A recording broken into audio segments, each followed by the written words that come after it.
I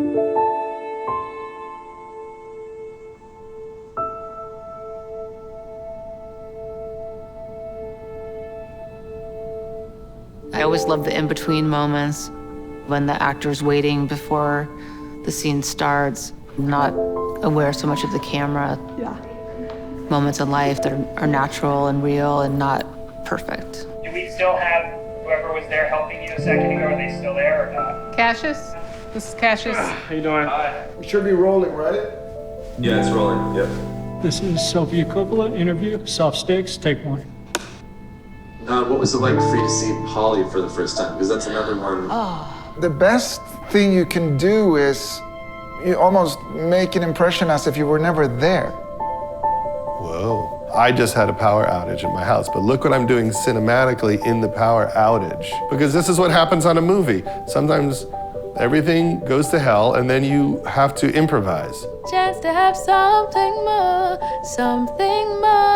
like someone to belong to. I mean, it's one of the most beautiful moments, and I had never seen anything like that before, where the leading character was a Black woman and she had her own solo. That's the power of film, certainly the power of being a writer-director, is that you can rewrite what's going on in the world. I just always am doing 2 films at the same time. To make a great and entertaining film, but also Trojan horse, something that might leave a lasting feeling for people. In The Mood for Love, I especially am drawn to because of all of what's not said, and you feel so much because it's all bubbling under the surface. You dig where you stand and you make something out of yourself rather than gathering impressions on what other people have done and sort of make an extension of that. Nina Simone said that it is the duty of the creator, of the artist, to reflect the times. Otherwise, we aren't doing our job. It's only in the reflection of something that you can change it.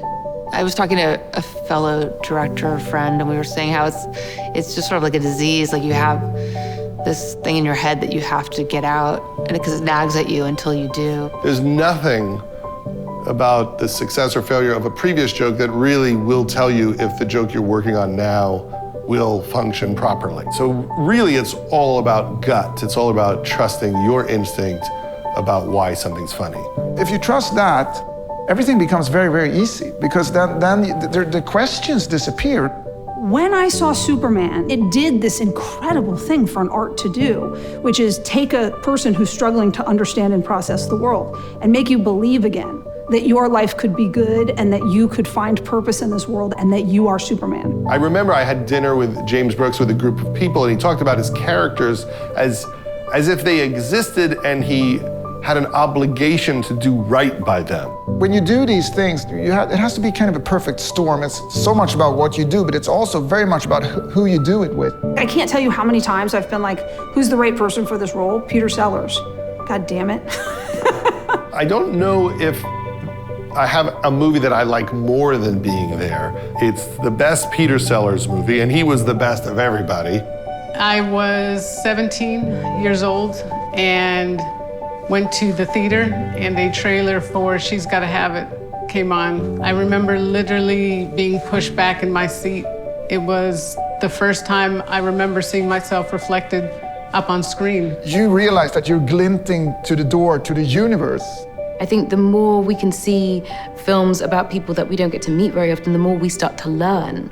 And I think it's really important to preserve pieces like that. We all have such a love of film, and that MoMA's preserving and archiving these treasures for us to be inspired by. It's incredibly important for us to actively make an effort to keep this history. A great film will make you feel like nothing else. Well, guess what? What?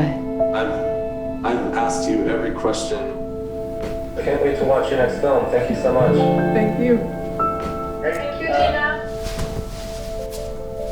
Killing the camera.